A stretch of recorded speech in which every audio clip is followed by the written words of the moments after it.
Je m'appelle Bernard Delanglade et je suis donc devant vous parce que je suis président d'une association qui s'appelle AEJ, Accueil Enfance Jeunesse, qui est une association marseillaise, uniquement marseillaise, qui gère sur 3 sites différents dans la ville de Marseille des établissements dont l'objectif est d'accueillir des enfants placés par les services de l'aide sociale à l'enfance ou les magistrats de la jeunesse. Et ça représente aujourd'hui une capacité d'environ 140 enfants sur différentes activités. Nous avons fait appel à Direct Transition à un moment donné de notre histoire. Depuis la prise de ma présidence, la collaboration avec l'équipe de direction se passait, j'allais dire, de manière tout à fait ordinaire, sans à-coups, sans accrocs particuliers.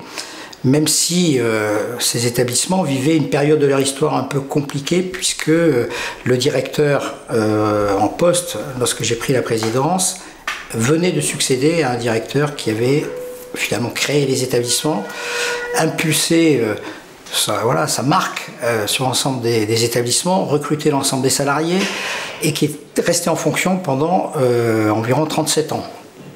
Donc il y avait un marquage extrêmement important. Et lorsque le directeur est arrivé, il était alors directeur adjoint, donc il a été considéré comme le successeur naturel par le directeur partant.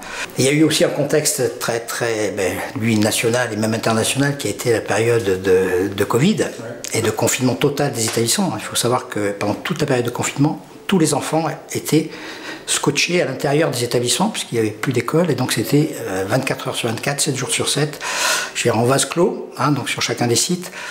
Et là, très objectivement, l'équipe de direction a affronté cette situation avec énergie et leur métier éducatif est apparu comme étant une réalité puisque il y a des choses tout à fait extraordinaires qui sont passées pendant ce temps-là et que ça a été plutôt bien vécu dans les établissements.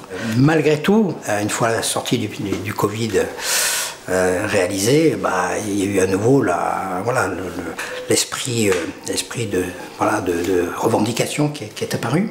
La tension est devenue plus importante et notamment avec des organisations syndicales et donc le directeur a quitté ses fonctions du fait de ces tensions au mois de février de manière assez brutale. Au même moment, la directrice adjointe, elle avait postulé sur un poste de direction et donc partait de manière à peu près dans la même temporalité, à 2 mois d'écart. Nous nous sommes trouvés sans directeur du jour au lendemain quasiment, et une directrice adjointe qui partait 2 mois après. Le conseil d'administration n'avait pas la capacité, pas des professionnels du secteur, donc on ne pouvait pas diriger, il n'y avait personne en interne qui était en capacité de monter dans ces fonctions-là, et on était dans l'urgence absolue. Donc on sortait des vacances scolaires, les enfants rentraient de vacances, et donc connaissant depuis assez longtemps Direct Transition et sa bonne réputation, et ayant une relation facile avec Nicolas Martin, je l'ai appelé un vendredi, le jour où le départ du directeur a été signifié.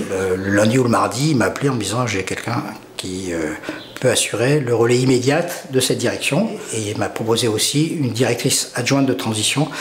Et donc aujourd'hui, les établissements sont pilotés par 2 personnes mandatées par Direct Transition dans ces fonctions essentielles.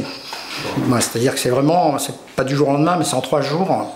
On a pu imaginer qu'on n'allait pas devoir fermer les établissements. On ne pouvait pas prendre la responsabilité de laisser les établissements fonctionner sans avoir une direction qui pilote les affaires et avec laquelle on est un rapport de confiance. Alors c'est ce qui est un peu particulier, je pense, par rapport à d'autres missions de Direct Transition. Nous avons d'abord demandé au directeur Philippe Houbard, il arrivait de Paris, donc il ne connaissait pas les établissements, de se plonger dans la réalité des établissements. Et donc quand il a ouvert les dossiers, les réalités sont apparues comme étant inadaptées au contexte actuel d'accompagnement des enfants et aux garanties à donner à la fois au département, au conseil départemental, et puis aussi aux familles des enfants qui sont accueillis. Le fait qu'une directrice adjointe de Direct Transition soit arrivée très rapidement et qu'ils constituent, de mon point de vue aujourd'hui, un binôme tout à fait ajusté, donc la directrice adjointe étant très spécialisée dans les modalités de prise en charge éducative et donc pouvant reprendre en main tout le travail éducatif, les relations avec les chefs de service dans l'ensemble des établissements, et le directeur ayant lui une expérience de direction de MEX qui était très important pour nous, mais aussi une vision globale de l'ensemble des questions d'administration, de gestion, d'organisation, de management d'une manière générale, ce binôme nous a semblé très pertinent. Et donc plutôt que de précipiter le recrutement d'un directeur, je veux dire 2 ou 3 mois après, comme ça peut se faire dans la gestion de crise direct transition, Philippe Houbard est arrivé en février. Nous avons décidé évidemment de chercher des candidatures pour la future direction, mais en laissant jouer ce binôme dans un travail de mise à plat, de réorganisation, de définition de priorités sur lesquelles le directeur, qui ne pourra prendre ses fonctions de toute façon qu'à l'automne, c'est-à-dire en septembre, début mi-septembre ou fin septembre, arrivera après un travail de mise à plat, de révélation des difficultés, de résolution d'un certain nombre de difficultés par cette équipe-là, qui peut permettre à cette nouvelle équipe de directeur que l'on associera au recrutement du futur directeur adjoint pour qu'il y ait effectivement un binôme qui fonctionne de manière efficace. Eux auront quand même l'avantage d'avoir eu ce sas, ce temps de finalement par des personnes qui par définition n'ont pas à gérer dans la durée et donc peuvent prendre des décisions en sachant que 3 mois après ils seront sur une autre mission, etc. Mais ce travail-là nous a paru tout à fait ajusté.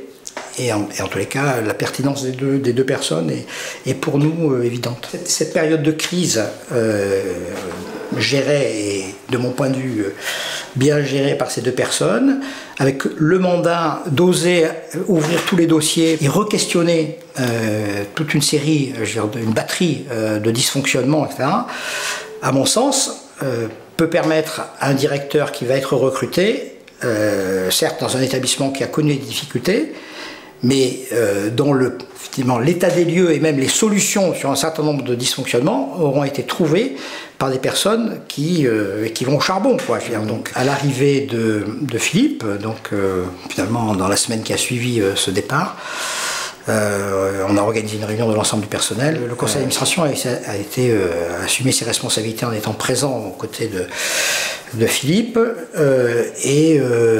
après cette période un peu d'observation, ils se sont rapidement rendus compte que c'était une personnalité radicalement différente. On peut dire que c'est même l'antithèse de l'ancien directeur dans sa façon d'être, et que les gens ont été agréablement surpris. Il est arrivé avec une façon de faire qui a été bien reçue.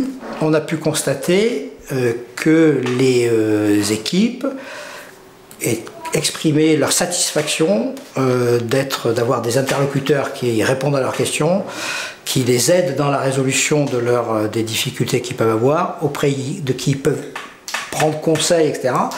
Et donc ça, c'est un changement en termes de professionnalité qui a été très visible et qui a été très apprécié. Le choix qu'a fait Nicolas Martin, qui me semblait très ajusté, et je pense pas qu'on aurait pu trouver mieux, quoi. Voilà. Il y a aujourd'hui le retour à une situation normale en termes de relations à l'intérieur des équipes, donc en lien avec le directeur.